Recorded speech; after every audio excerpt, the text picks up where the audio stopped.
and welcome to this month's RC Racing, where the background has nothing to do with the show because we're in the Czech Republic for the 1/10th Indoor European Touring Car Championship, and there's more European action from Austria last year for the large-scale off-road, and that's really what we've got. You want more? More from RC Racing? Well, how about some tractors? That's more extra tractors in this month's episode. Yes, RC Racing, the best RC action and agricultural machinery.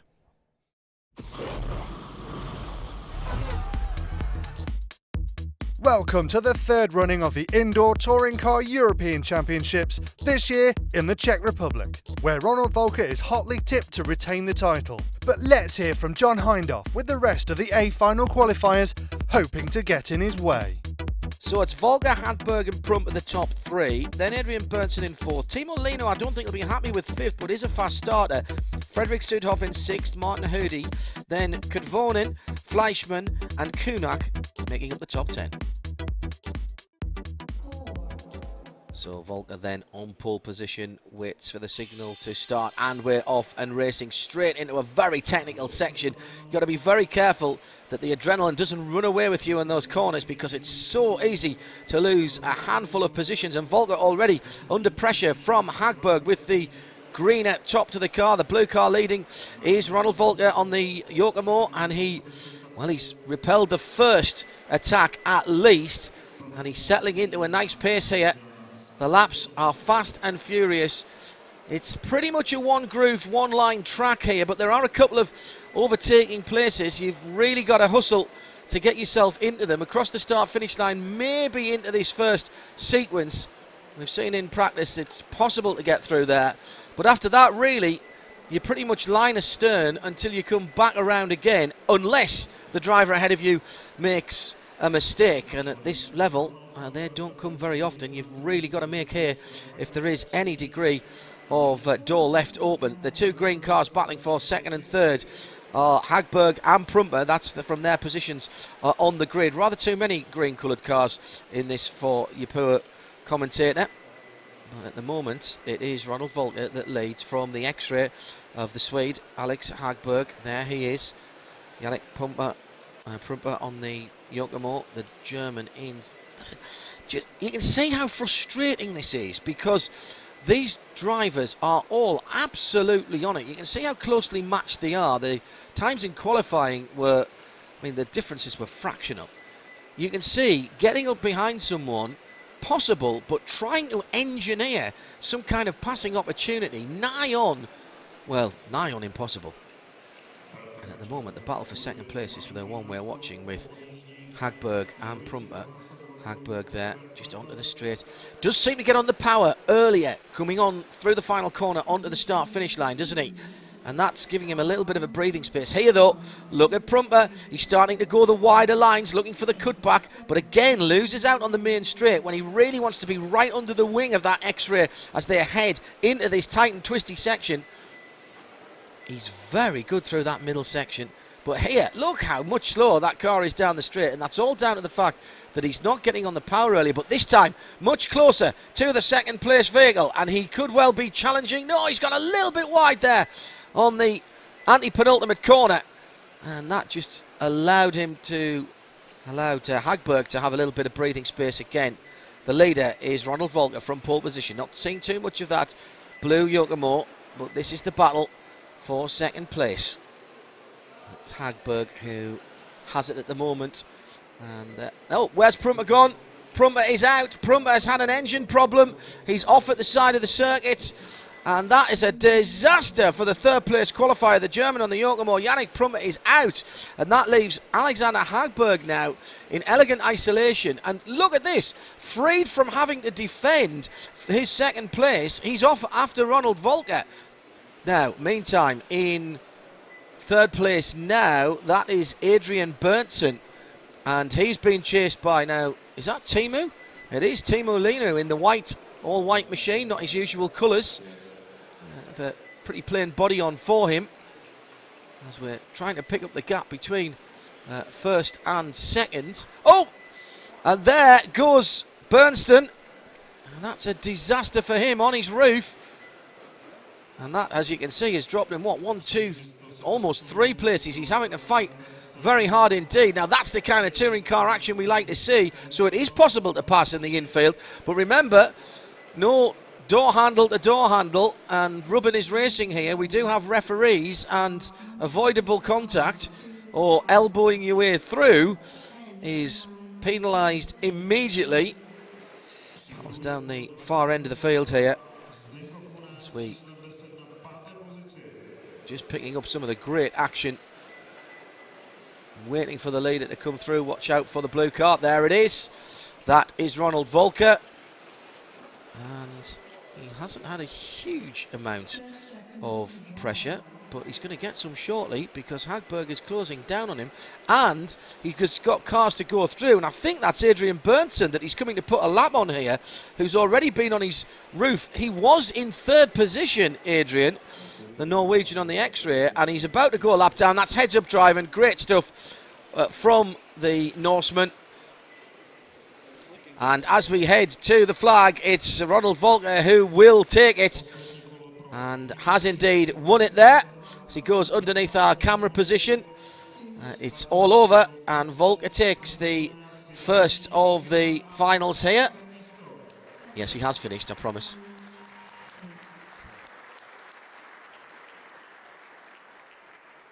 Well, Ronald Volker takes the victory. The challengers really conspiring to take themselves out of contention there. Hagberg finally up into 2nd place ahead of Lino, up from 5th to 3rd. But Berntsson, well, putting himself on his roof when he looked like he could be on the podium. And Prumper, with mechanical problems, didn't get the trip. So Ronald Volker is just this race perhaps away from consecutive indoor European Championship. He's the outdoor championship holder as well, and he's got the start he wanted from Hagberg in 2nd place. Now, is this going to be a carbon copy of race 1? Prumper in 3rd position. We'll be hoping for better luck on his machinery, because he certainly had the pace early on. And then in 4th, it's Adrian Berntsson with the bright yellow, fluorescent yellow on the front of his car. Oh, little mistake by the leader there. Got a bit of understeer going into the twisties. Now, has that put him under pressure? No, it hasn't. And in fact, the battle is for 2nd place. And again, a mistake by Prumper when he thought he had an opening. We saw this, didn't we, in the first run. It's so difficult to pass here. And again, those of you who are aficionados of full-size touring car racing, got to make the point. It's easy to lean on people, and it happens a lot in World and British Touring Car Championship. Frowned upon here. This is a non-contact sport. As I should mention, are those two full-size, but it doesn't often seem like that, and I do wish I had the side door mirror franchise for those two particular championships. I'd be a very wealthy man. Here's the battle for 2nd place then. Still Hagberg, Prumper and Berntsson. Timo Lino in the all-white body coming up, or in 5th still, as he was at the start. Remember, he netted a 3rd position in the first run after the carnage around him. Looks a little bit wild, does Timo. Didn't have the best of qualifying sessions, and I'll be honest, I would have thought he would be a little bit more of a factor in this. But I'm not sure he's got the handling of that touring car quite right. He seems to have difficulty getting through the middle of the corner without the car drifting wide. He's just not getting the turn in on that car, and that might just be set up, maybe tyres. You can see that there's a darker patch where the tyres put down their rubber on the carpet. And again, just like the full-size sport, as the weekend goes on, there's more rubber laying on that, or more tyre compound laying on that. And once you get off that, you'll find it is actually a little more slippery. Now, here is the battle for 4th position with Berntsson and Timo Lino down the inside, and he's taking him out. Now, the judges, the referees will be looking at that, and I think he might have to give that position back. Let's have another look at it. Oh, well, I say that now. That was the tiniest of contacts. We've got the benefit of the slow-mo. Well, we'll have to see what the officials think of that. Meantime, Ronald Volker continues at the head of the field. Still Hagberg on the X-ray in 2nd, but the Yokomo at the moment is looking supreme, isn't it? And he's doing exactly as he did in the first heat and just disappearing off into the distance. And now, if anything, it looks like Hagberg, who's picked up a little bit of understeer. What I mean by that is he's having to turn the front wheels more than he really wants to going into the corner because the car is reluctant to turn. Oversteer when the back end is coming around trying to overtake the front. And that might just be the tyres losing a little bit of grip as they go through this race. There's Leno, now in 4th position, but unable to put any pressure on the drivers ahead of him. And that car does look loose, doesn't it? You can see it moving around. You can almost see the weight transfer of the body on something even this small. That surely tells you that Timu's car's not as he wants it to be. Contrast that with the body language of Ronald Volker, who is now on his way to holding on to his indoor championship and adding a second indoor to the outdoors, and he goes through and takes it. 2 out of 2 wins for Ronald Volker, the German on the Yokomo, and he retains his indoor European Championship. So that is the confirmation. Ronald Volker, 2 wins out of 2 heats, and he will take the championship home, or keep the championship if you like. Alexander Hagberg in 2nd, Yannick Prumper in 3rd, as you were on the grid. Timu Leno, the man who moved up. Bernsen, Sudhoff, Kudven, and a good run by Kunak from 10th up to 8th position. Well, we'll be back with John in a moment to find out who can take the remaining podium spots. But first, let's nip over to Austria and try something new. Large-scale off-road. And Ollie will be your guide. For many of you, this is going to be the first time you'll have seen these buggies in action. Over 1 metre long and weighing over 11 kilograms. Let's take a look.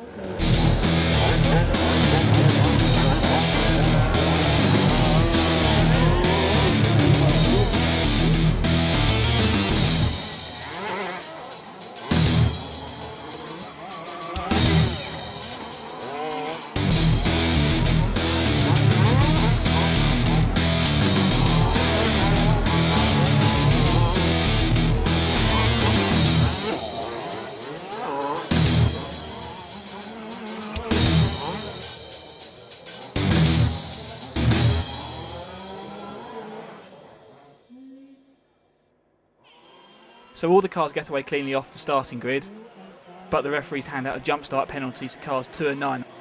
Dario Vesely and Merck Schiller. So they have to come in for a stop-go penalty on the first lap. So that means we've got Ken Volkers leading from Christian Legas. Dario's dropped right back into about 7th place now.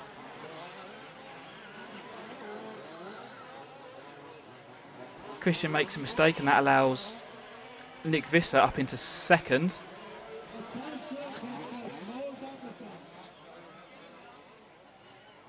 Dario has worked his way right up the field, having passed Nick Visser, who you can see behind him in the green car. Dario is now into 2nd place and closes in on Ken. After pressuring him for a few laps, he makes a great pass on the tight infield before the crossover jump.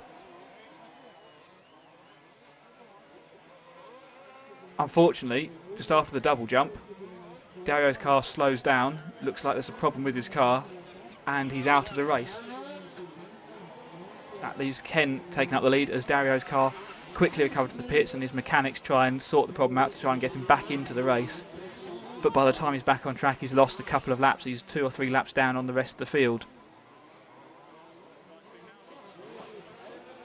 Halfway point, Ken still out in front. Nick Visser running in 2nd place and Patrick Sveisner running in 3rd. There's a great battle in the midfield between Nick Visser in the green number 4, Patrick caught in the middle with a very racy looking Ian Oddie trying to make a pass in his blue and red number 6 car. Dario still works his way back up through the field after his problems earlier on. He's back up to 7th now.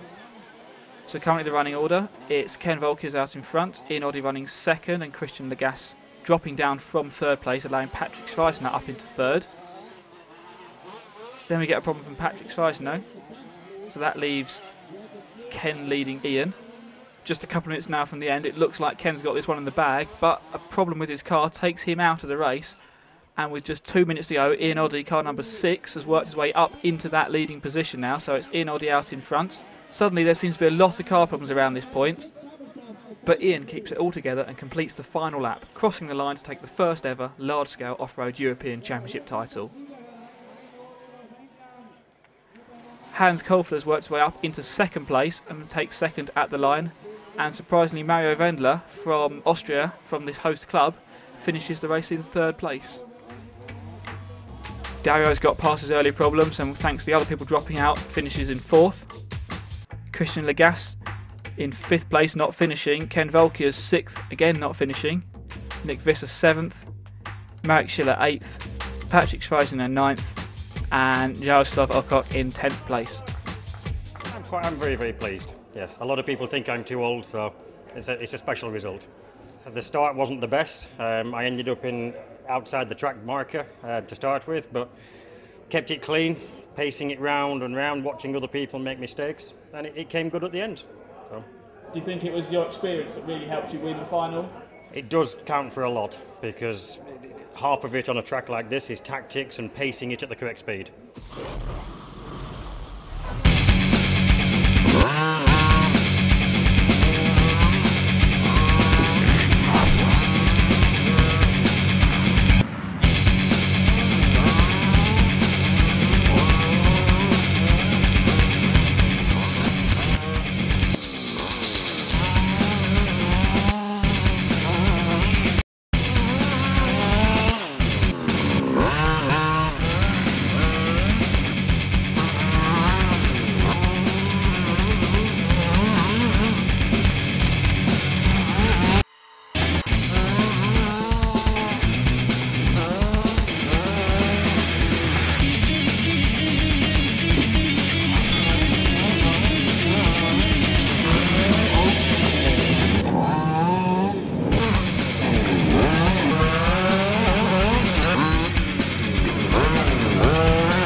Back to Austria now, and with the third Indoor Euro A final, it's John Hindhaugh. On the left in the blue there, that is Ronald Volker, who won't take part. Reason, he's won the first two races and therefore has confirmed himself as retaining his indoor championship here at the Euros. And that means that the battle now is for the vice-champion position, second place here this weekend. And only two drivers in with a shout of that. Alex Hagberg, who is, well, effectively pole sitter and leading at the moment, from Yannick Prumper, who is in second place. Oh, up to third, though. That's been a good start from Fredrik Sudhoff. He was in fifth position, and he's jumped a couple of places there. And in fact, looking through, I can see that Adrian Bernsen and Timo Linu have dropped back there, so I think they must have come together. Meantime, here is the battle for the lead and potentially for second place in the championship. Two second places at the moment for Hagberg, and only decent result at the moment for Prumper is the third place, excuse me. But of course, if he wins here, a win and a third would be better than 2 seconds. Oh, and he's having a really good look there. We haven't seen this kind of action at the front of the field right the way through these three heats. And this is marvellous stuff. And the second place in the championship has clearly brought these two guys alive. They're lapping very close to their best times of the race, of the two races beforehand. And this is bringing out the best in the Swede and the German at the head of the field. Now, what they've got to be careful of, though, is that they don't get too preoccupied, because Fredrik Sudhoff on the hot bodies in third place, the bright lime green car, all lime green. There he is. I think he's closing down. Not super good on turn-in. You can just see with those bright yellow wheels, he is getting a tad of understeer as he turns into the middle of the corner, but he's very quick off the corner, and bang, gets the power on there down the back straight. He's got a little bit of a battle on himself. I think that's Martin Hoody that is behind him in the 7 car. Very distinctive and colourful paint scheme there. Thanks, Martin. That means I can spot it a lot easier. And Martin himself is by no means in the clear, as he's having to do that really difficult thing of attacking and defending at the same time, which is never easy. Just behind him there, that's Bernsen having another scary moment. He really should have been at the sharp end of the field, having qualified in 4th position. Meantime, let's pick up the leaders. There they are. And it looks like that lead car's not handling too well. As I say that, Hagberg clips the saucers on the inside of that technical part of the track and goes over a couple of times, but it looked to me as though he was having 1 or 2 little issues there. Now, maybe I'm just imagining that because he's straight back on it. It's so easy to lose your concentration and try too hard. But look at this, he's coming back at Yannick Prumper, who at the moment is in the position he needs to be if he wants to claim 2nd place in the championship. Hagberg has closed back on him so easily. Well, maybe that was just a lack of concentration. Maybe I was overreading the situation there with Hagberg on the X-ray, because he's right there again, starting to challenge it again. He just clips the inside. And all that hard work for, what, 3 or 4 laps to get him back to the leader is all undone in the blink of an eye. Very difficult for Prumper because he's got to not be worrying what's going on behind. That's twice right in his own eye line, because he's looking across the track at that point that the other car has gone airborne or made a mistake. And you've got to be absolutely focused 100% on your own car out there. Super skill levels. Oh, and all of a sudden Hagberg's just dropped back and he's dropping into the clutches of Fredrik Sudhoff here. Now, has he lost concentration, or was that really a problem? And I think Sudhoff is up into 2nd there. Caught a flash of green. Hagberg's car has gone. And that is a disaster for the Swede. And 2nd place in the championship is ebbing away now, because Prumper is in the position he needs. He'll take a 1st and a 3rd. That'll be good enough for the vice-champion position. Now, he's just got to keep it together now. And we're hearing from the floor that it was in fact a mechanical failure on the front end as Yannick Prumper comes through. Alexander Hagberg, with just a couple of laps to go, has sadly had to retire with a front drive failure. So confirmation of the overalls in the indoor Euros for touring cars. A 2nd consecutive championship for the German Ronald Volker. Yannick Prumper, with that win in the 3rd heat, secures himself 2nd place overall. And some sympathy for Alexander Hagberg with that front diff failure in the closing stages of the last heat whilst he was battling for the lead. He still takes 3rd. Fred Sudhoff up in 4th position ahead of Timo Linu and Martin Hoody. Ronald Volker, congratulations. 2 easy wins, another European Championship. Thank you very much. It was not easy. My car was a little bit better in practice in the last qualification round, but I'm really, really happy to win again the European Championship. I think you've now done, 5 qualifiers and 2 finals. I've not seen you make a mistake. You've not crashed or rolled. I mean, is it just great form, great practice? Why are you in such superb performance at the moment? I crashed in 1 qualification round, but the car is working well, and yeah, if the car is working well, it's always a little bit easier. And I'm happy how it works so far, and yeah, couldn't be happier. Nick, it's time to say goodbye. Got to say goodbye now. All right, but that's all we've got time for this month's RC Racing. There's more next month. Thank you very much. It's on Motors. Bye.